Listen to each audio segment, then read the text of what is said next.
তীব্র খরায় পড়ছে রাজশাহী অঞ্চল। আমের শহরে দিনের তাপমাত্রা ক্রমশই বাড়ছে। এতে বোটার রস শুকিয়ে ঝরে পড়ছে আমের গুটি।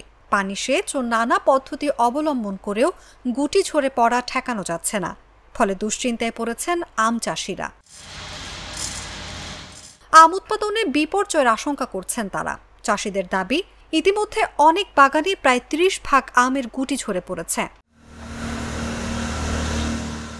আম চাষি ও ব্যবসায়ীরা বলছেন, রাজশাহী ৯ উপজেলায় ব্যাপক আম চাষ হয়। এবছর আম বাগানে মুকুল এসেছিল চাহিদার তুলনায় অনেক কম।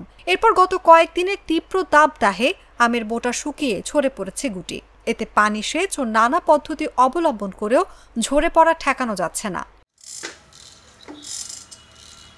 রাজশাহী কৃষি সম্প্রসারণ অধিদপ্তর সূত্র জানায়, ৯ উপজেলায় ১৯,৬০২ হেক্টর জমিতে আম বাগান রয়েছে।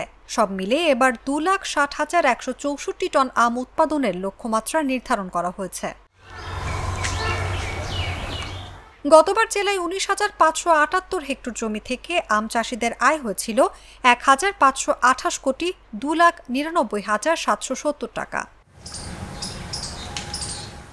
জেলা কৃষি সম্প্রসারণ অধিদপ্তরের সহকারী পরিচালক মোসাম্মদ উম্মে সালমা বলেন, সব উপজেলায় খরা মোকাবিলায় আমের গুটি টিকিয়ে রাখতে চাষিদের পরামর্শ দিতে কর্মকর্তাদের নির্দেশ দেওয়া হয়েছে।